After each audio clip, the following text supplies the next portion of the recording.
Assalamualaikum warahmatullahi wabarakatuh. Selamat pagi, Bapak dosen Eko Budiantos sebagai dosen pengampu dalam mata kuliah Ilmu Kurtana 2 di semester 3 ini.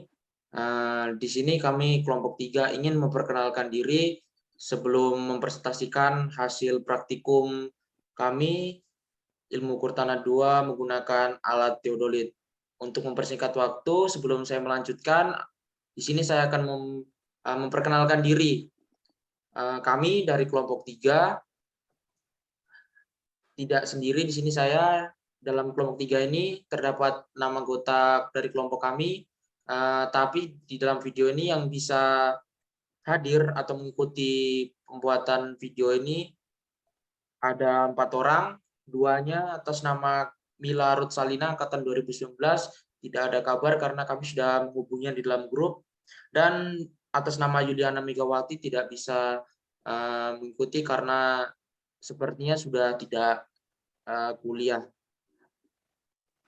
Untuk mempersingkat waktu, di sini saya akan memakan diri saya Rizal Yanwar Hakim sebagai moderator dan bisa bilang ketua kelompok, dan Panji Hanafi.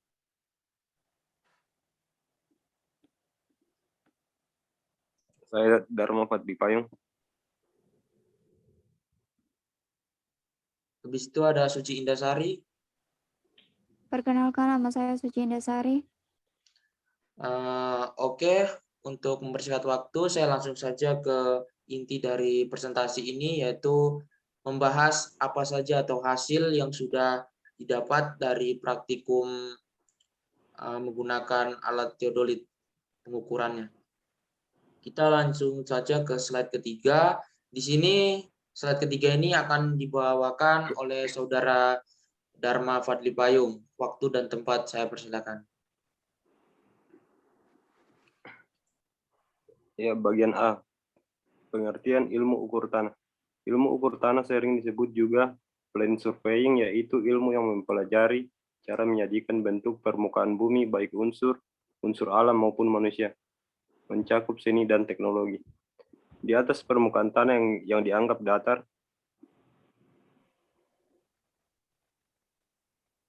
alat ukur teodolit. Pengertian teodolit. Teodolit merupakan alat ukur digital yang berfungsi untuk membantu pengukuran kontur tanah pada wilayah tertentu. Alat ini mempunyai beberapa kelebihan, di antaranya dapat digunakan untuk memetakan suatu wilayah dengan tepat. Produk dari pengukuran wilayah menggunakan teodolit ini salah satunya adalah peta situasi dan peta kontur tanah. Bagian kedua, bagian teodolit. Yang pertama, teropong yang dilengkapi dengan garis bidik. Bagian kedua, lingkaran skala vertikal. Bagian ketiga, sumbu mendatar. Bagian keempat, indeks membaca lingkaran vertikal. Bagian kelima, penyangga sumbu mendatar. Bagian keenam, indeks membaca lingkaran skala mendatar. Bagian 7, sumbu tegak. Bagian 8, lingkaran skala mendatar. Bagian 9, nifo kotak. Bagian 10, nifo tabung. Bagian 11, tribak. Bagian 12, skrup. Kaki tribak. Dan di situ juga ada gambar-gambarnya ini seperti ini. Ini adalah gambar teodolit. Di situ ada hand, pemutar halus bidang datar, dan pemutar kasar bidang datar. Ada nifo juga. Untuk lebih jelasnya, saya di sini juga sudah ada gambarnya. Mungkin sudah jelas. Oke, lanjut saja ke slide ke-6.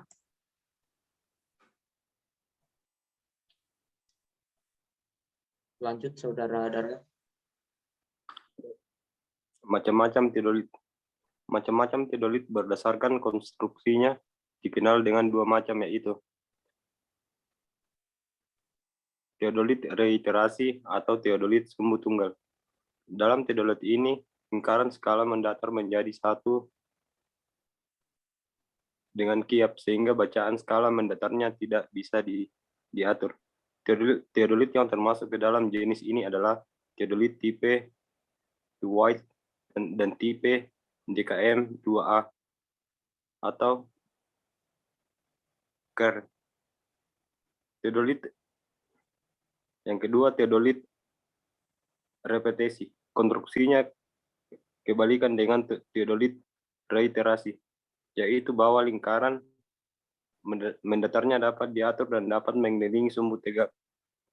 Akibatnya dari konstruksi ini, maka bacaan benang lingkaran skala mendatar 0 dapat ditentukan ke arah bidikan atau target yang dikehendaki. Teodolit yang termasuk ke dalam jenis ini adalah teodolit tipe TM6 dan TL660 DP atau Skoksia. TL6 DE Top Crown TH51 6.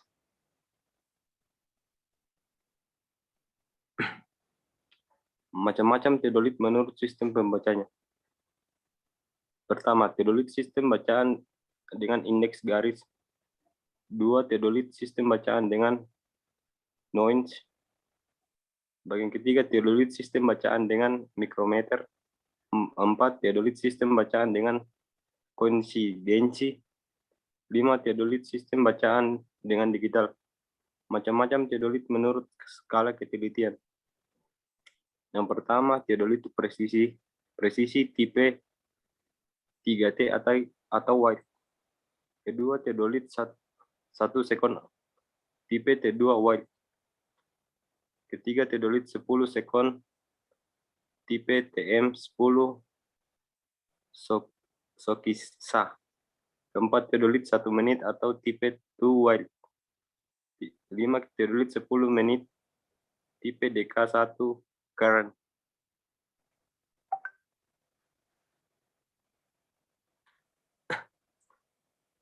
Syarat pengoperasian alat teodolit. Syarat-syarat utama yang harus dipenuhi alat teodolit sehingga tiap dipergunakan untuk pengukuran yang benar adalah sebagai berikut.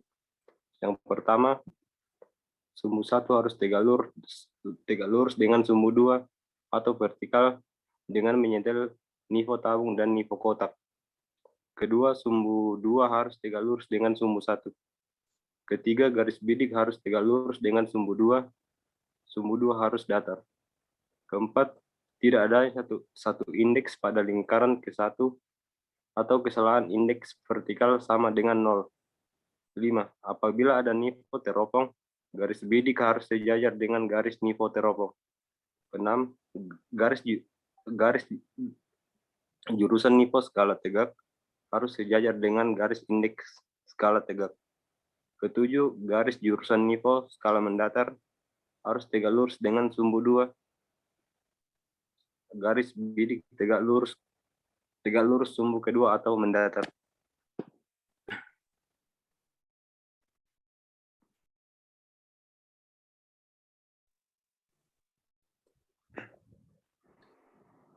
Fungsi dari bagian alat teodolit. 1.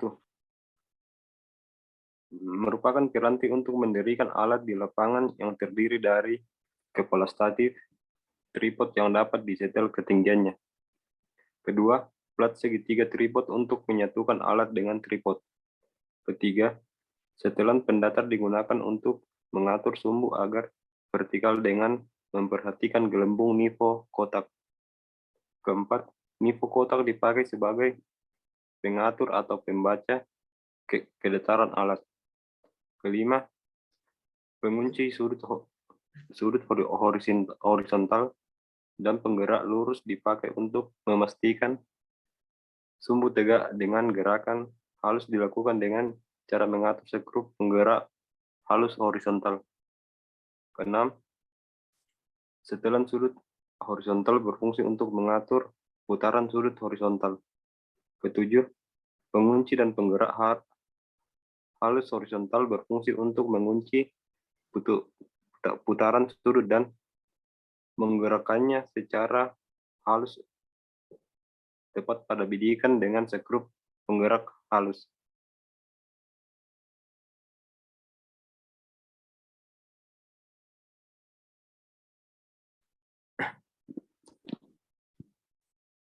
Delapan, sentring optis berfungsi membidik dan mengamati titik di atas patok. 9, berfungsi untuk mengunci penggerak bebas vertikal dan penggerak halus untuk mempercepat sudut vertikal. 10, reflektor sinar untuk membiaskan cahaya matahari sebagai penerang pada teropong pembaca. 11, lensa okuler untuk membidik dan mengamati benda agar terlihat dekat dengan jelas. 12, mikroskop pembaca sudut berfungsi untuk membaca sudut horizontal dan vertikal. 13, setelan mikrometer untuk menyetel bacaan halus sudut vertikal dan horizontal. 14, bidikan kasar untuk membidik secara langsung pada objek. 15, pegangan untuk membawa atau menenteng alat ke duli. 16, kompas untuk mengarahkan alat ke arah utara. Oke, terima kasih kepada Saudara Dharma. Untuk selanjutnya pada slide 11 ini akan dibawakan oleh Saudara Panji. Waktu dan tempat saya persilakan. D. Perlengkapan. Mengambil peralatan praktik dari laboratorium, pastikan peralatan lengkap yang terdiri dari rambu ukur, meteran, palu, perlengkapan teodolit, patok, dan tatip.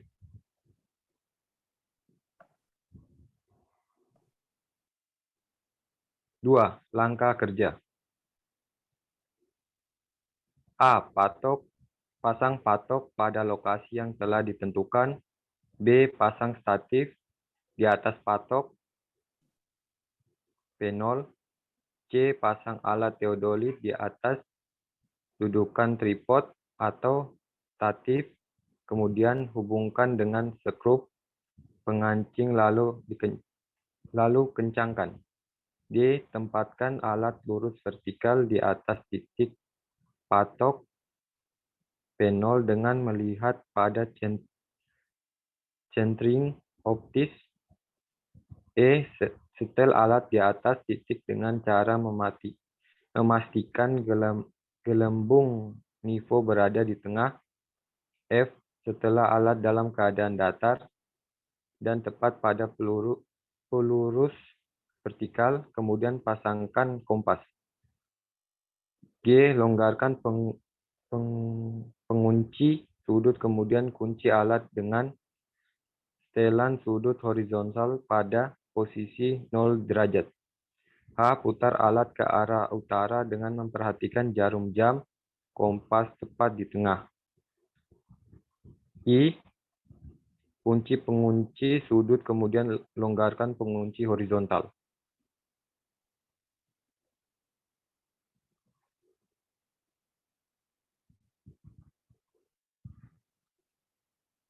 J. Arahkan alat pada titik dalam titik A dan B. Pasang rambu ukur pada titik tersebut.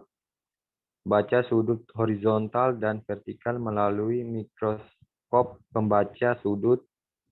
Baca bacaan benang BA, BT, dan BB, kemudian catat. Arahkan alat pada titik P1. Baca sudut dan baca benang, kemudian catat. Arahkan alat ke titik luar titik 1, pindahkan alat ke titik selanjutnya P1. Temak balik ke arah titik P0, lalu nolkan alat. Kemudian tembak titik dalam A, B, titik P2, dan titik luar 1. Selanjutnya, lakukan langkah-langkah di atas sampai titik terakhir. Jika sudah selesai, simpan alat dengan melanjutkan pengolahan data lapangan.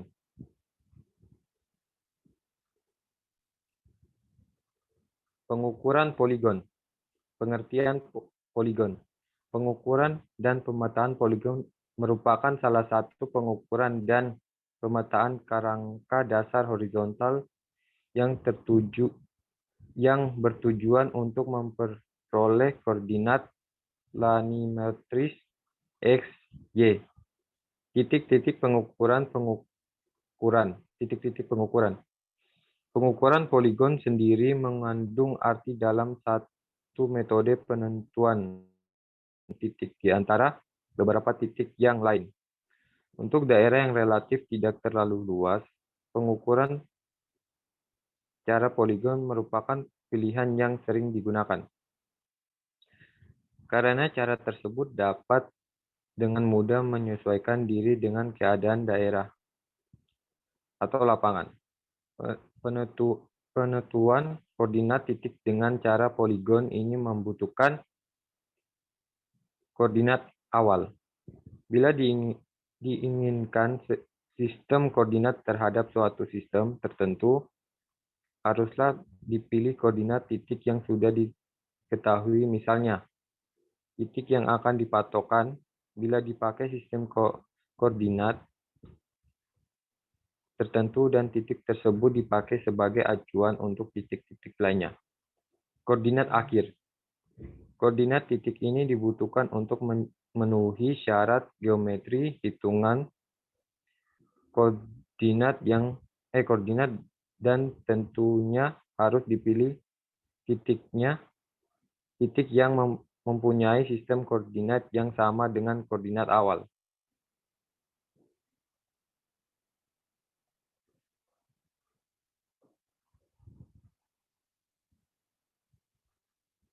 Azimut awal.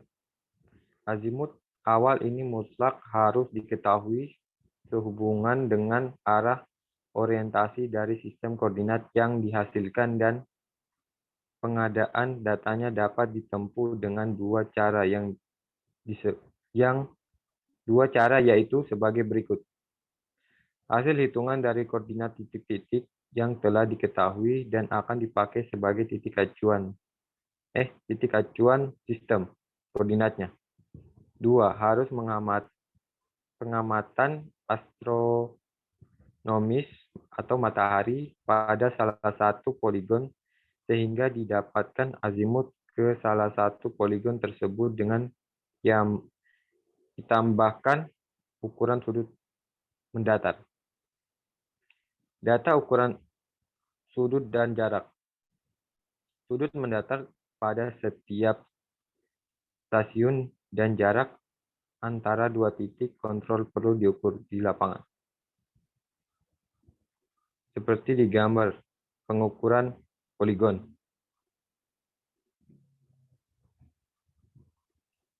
B. Macam-macam poligon. Menurut bentuknya, berdasarkan bentuknya, poligon dibedakan menjadi 4 macam, yaitu poligon terbuka, yaitu poligon yang titik awal dan akhirnya merupakan titik yang berlainan atau tidak bertemu satu sama lain. 2. Poligon tertutup atau kringing, yaitu poligon yang titik awal dan akhirnya bertemu pada satu titik yang sama. Pada poligon tertutup, koreksi sudut dan koordinatnya tetap dapat dilakukan walaupun tanpa titik ikat. Seperti di gambar poligon terbuka di sebelah kiri, poligon tertutup di sebelah kanan. 3. Poligon bercabang adalah suatu poligon yang mempunyai satu atau lebih titik simpul, yaitu titik di mana cabang itu terjadi. 4. Poligon kombinasi. Bentuk poligon kombinasi merupakan gabungan 2 atau 3 bentuk-bentuk poligon yang ada. Seperti di gambar poligon cabang di sebelah kiri dan poligon kombinasi di sebelah kanan.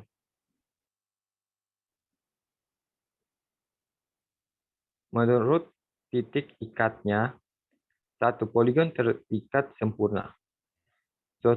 Suatu poligon yang terikat sempurna dapat terjadi pada poligon tertutup maupun terbuka. Suatu titik diikat sempurna sebagai titik ikat apabila diketahui koordinat jurusannya minimal 2 buah titik ikat dan tingkannya berada di atas titik yang akan dihasilkan.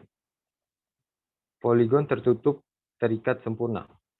Poligon tertutup yang terikat oleh titik azimut dan koordinat. Poligon terbuka terikat sempurna. Poligon terbuka yang masing-masing ujungnya terikat oleh titik azimut dan koordinat. 2. Poligon tak terikat sempurna. Suatu poligon yang tidak terikat sempurna dapat terjadi pada poligon tertutup maupun poligon terbuka. Dikatakan titik ikat tidak sempurna apabila titik ikat tersebut diketahui koordinatnya atau hanya jurusannya. 3. Poligon tidak terikat atau bebas. Poligon tertutup tanpa ikatan sama sekali. Poligon lepas. Poligon terbuka tanpa ikatan sama sekali, atau poligon lepas. Pengukuran seperti ini akan terjadi pada daerah-daerah yang tidak ada titik tepatnya, dan sulit melakukan pengukuran baik dengan cara astronomis maupun dengan cara satelit. Poligon semacam ini dihitung dengan orientasi lokal, artinya koordinat dan azimutnya awalnya dimisalkan sembarang.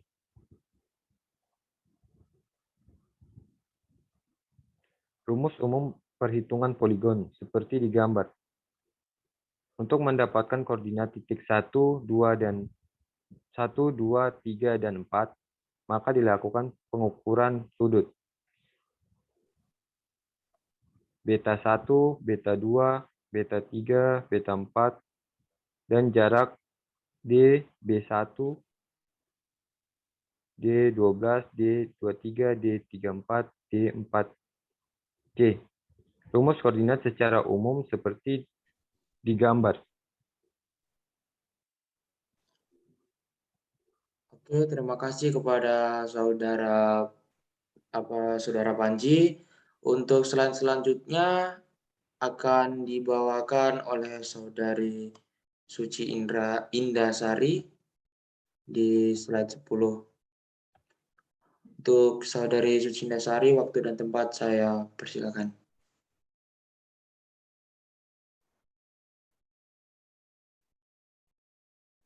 Mohon maaf, Suci, mic-nya mohon dinyalakan. Maaf ya.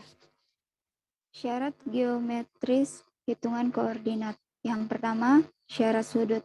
Di sini ada rumusnya, yaitu azimut akhir dikurang azimut awal sama dengan jumlah sudut pengukuran dikurang jumlah titik sudut dikali 180 derajat ditambah koreksi sudut. Yang kedua, syarat apsis. Syarat apsis itu rumusnya yaitu apsis akhir dikurang apsis awal sama dengan jumlah selisih apsis ditambah koreksi selisih apsis. Yang ketiga adalah syarat ordinat. Rumusnya yaitu ordinat akhir dikurang ordinat awal sama dengan jumlah selisih ordinat ditambah koreksi selisih ordinat.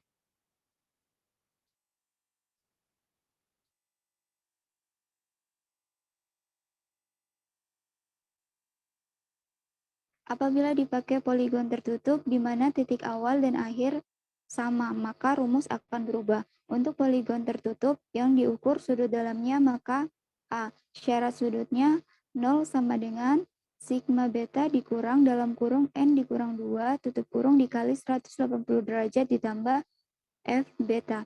Yang ke bagian B, syarat apsis 0 sama dengan sigma delta X ditambah Fx.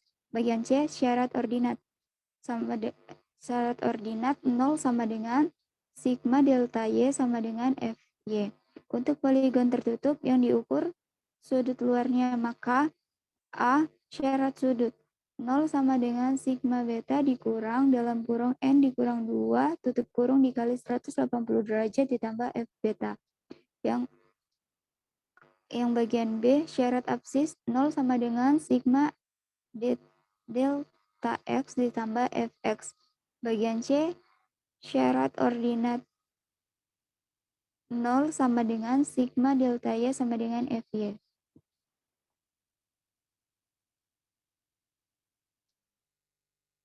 Bagian 2, toleransi pengukuran. 1. Sudut. Rumusnya yaitu besaran koreksi sudut kurang dari sama dengan apa ini?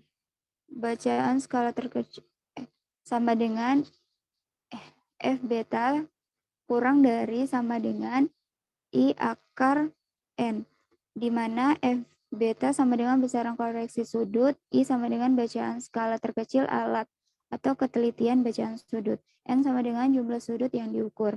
Bagian 2, jarak. Rumusnya di situ akar dari Fx kuadrat ditambah Fy kuadrat dibagi sigma D sama dengan 1/2500. Bila jarak diukur dengan pita ukur atau jarak langsung, di mana akar dari Fx kuadrat ditambah Fx kuadrat sama dengan salah linear. Sigma D sama dengan jumlah jarak antara sudut. Koreksi sudut dalam dan sudut luar. Syarat sudut luar yaitu sigma N sama dengan 1 beta sama dengan dalam kurung N ditambah 2 tutup kurung dikali 180 derajat kurang lebih F beta. Syarat absis dan ordinat yaitu sigma N sama dengan 1 alfa sama dengan 0 kurang lebih Fx. Sigma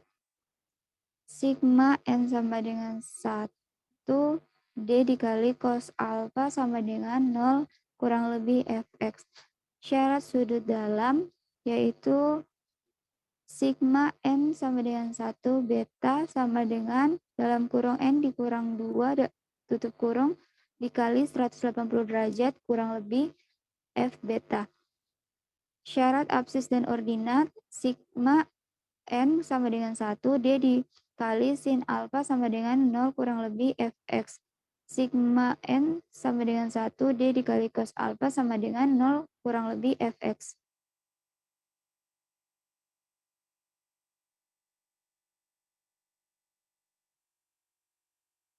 Bab 3. Pembahasan dan hasil. Ada data lapangan, pengolahan data, dan gambar hasil pengukuran. Yang pertama adalah data lapangan.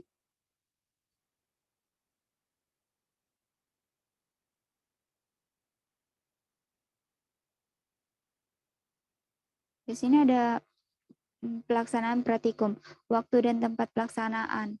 Waktu pengambilan data di lapangan dilakukan selama 1 hari. Dilakukan pada hari Rabu, tanggal 24 November 2021 pada pukul 11.00 sampai dengan 16.00 WIT. Yang kedua adalah lokasi praktikum. Lokasinya adalah sebelah gereja Universitas Musamus. Di situ ada gambar letak area pengukurannya menggunakan teodolit, itu ada di sebelah gereja. Ada tanda merah di situ ya. Itu data lapangan. Selanjutnya data lapangan.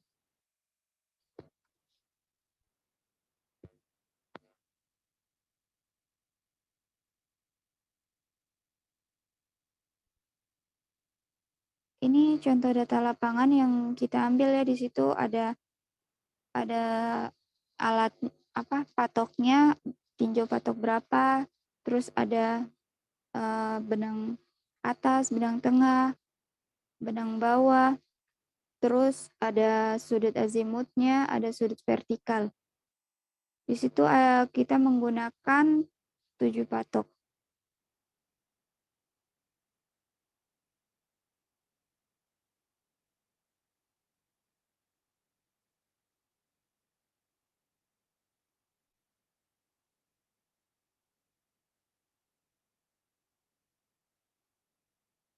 contoh perhitungan.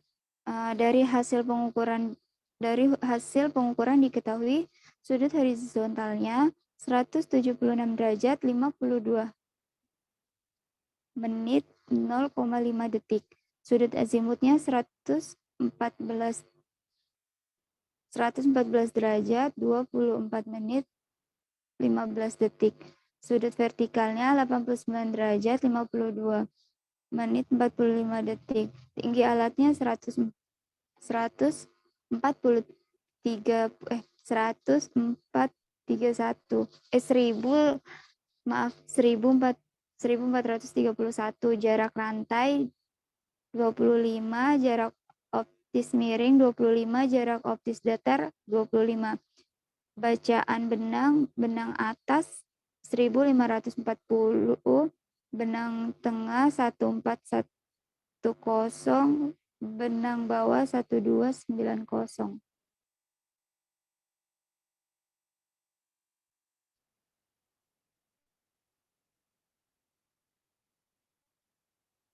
A. Menentukan koordinat. Koordinat titik P0 kemudian 21,21.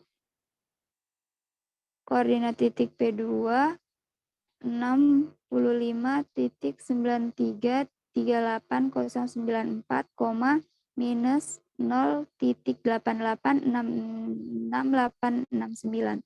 Penyelesaiannya XP sama dengan XP0 ditambah DP1 dikali sin alfa sama dengan 21 ditambah 25 dikali sin 176 derajat 52 menit 05 detik. Hasilnya 22,366. YP2 sama dengan YP0 ditambah DP1 dikali cos alfa sama dengan 21 ditambah 25 dikali cos 176 derajat 52 menit 05 detik sama dengan hasilnya minus 3,963. B. Menentukan tingkat ketelitian sama dengan benang atas ditambah benang bawah dikurang 2 dikali benang tengah sama dengan 0 sama dengan 1540 ditambah 1290 dikurang 2 X dikurang 2 dikali 1410 sama dengan 0. Terima kasih kepada Saudari Sucindasari. Selanjutnya di slide ke-30 ini tentang menentukan jarak optis dan koreksi sudut akan dibacakan oleh saya sendiri. Kita langsung saja ke pembahasan. Ada C, yaitu menentukan jarak optis. Sama dengan ada benang atas dikurang benang bawah dibagi 10. Nilainya 1540 dikurang 1290 dibagi 10. Hasilnya mendapatkan 25. Sesuai dengan aturan yaitu 25 jarak optisnya karena jarak yang kita ambil dari antara patok 1 ke patok 2 itu 25 meter. Koreksi sudut. Di sini ada sudut dalam. Sudut dalam yaitu rumusnya N dikurang 2 dikali 180. Di sini 180-nya adalah 180 derajat. Nilai N adalah 7. Di situ dikurang 2 dikali 180. Nah, didapat hasilnya yaitu 900. Di sini ada sudut luar. Sudut luar yaitu rumusnya N plus 2 dikali 180 derajat. N nilainya 7 ditambah 2 dikali 180 mendapatkan hasilnya yaitu 1620. Hasil pengukurannya selanjutnya dikerjakan dalam bentuk tabel. Nah, seperti ini data hasil pengukuran pengolahan datanya.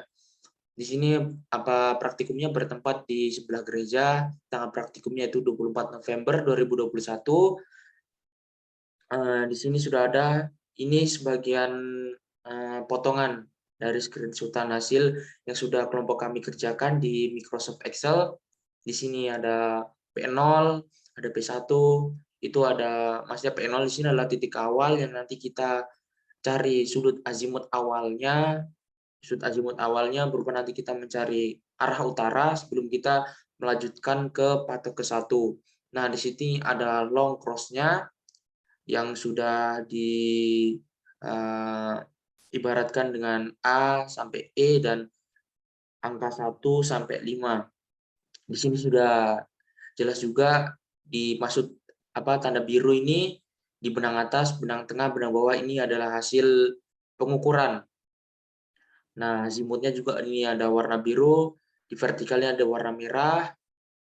Angka-angkanya sudah kami masukkan ke dalam format Excel dan kami sudah mengolahnya seperti yang ada dalam slide ini.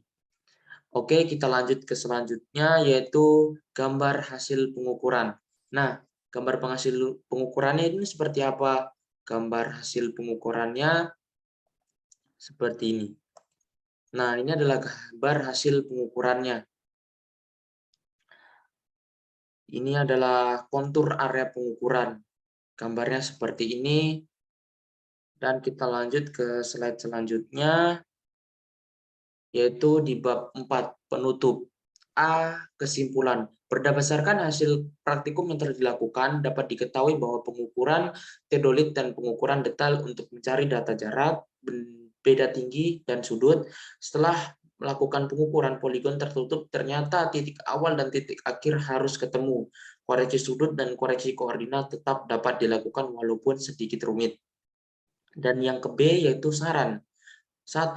Sarannya untuk mengukur poligon perlu pula diperhatikan acuan arah utara sebagai patokan dan pembacaan sudut azimut. Ini terdapat di P0 atau patok pertama, yaitu kita mencari arah utaranya sebagai titik acuan. Yang kedua yaitu jika kita hendak ingin melakukan praktik, perlu juga diperhatikan kondisi cuaca, sebab jika cuaca terlalu cerah dan panas atau saat hujan, jika praktikum tetap dilaksanakan, kemudian akan terjadi kerusakan pada alat teodolit. Yang ketiga, pada saat pengukuran dilakukan, sebaiknya kita fokus pada pekerjaan. Jika bermain-main dapat terjadi kesalahan dalam pembacaan benang. Yang selanjutnya, ini adalah dokumentasi pada saat kita praktek. Nah, di sini ada Saudari Suci yang sedang melakukan pengukuran. Dan ini ada teman-teman saya juga, di sini ada saya dan ada Saudari Panji dan ada ini Kak Mila angkatan 2019. Dan di sini juga ada Saudari Dharma yang ketutupan dan ada Asdos yang menggunakan mantel rompi warna hijau. Asdos atas nama Kak Akbar Reski Darmawan. Mungkin itu saja yang dapat kelompok kami sampaikan. Kalau ada kekurangannya, saya ucapkan mohon maaf yang sebesar-besarnya. Jika ada tutur kata yang tidak berkenan di hati para yang menonton video ini, terutama kepada Bapak Muhammad Akbar, maksudnya Bapak Eko Budianto sebagai dosen pengampu mata kuliah Ilmu Ukur Tanah 2. Saya mengucapkan mohon maaf Pak jika ada kesalahan dalam pengucapan tutur kata saya. Inilah yang dapat kami kelompok 3 berikan atau presentasikan hasil praktik dari kami. Mungkin banyak sekali kekurangan. Oleh karena itu saya mohon arahan dari Bapak supaya kami bisa lebih baik lagi untuk kedepannya dalam praktek apapun itu dan dalam proses perkuliahan supaya program kami selesai. Mohon saran dan kritiknya Pak. Mungkin itu saja yang dapat saya sampaikan. Saya perwakilan dari kelompok 3 atas nama Muhammad Rizal Januar Hakim mengucapkan sekian dan terima kasih. Wassalamualaikum warahmatullahi wabarakatuh.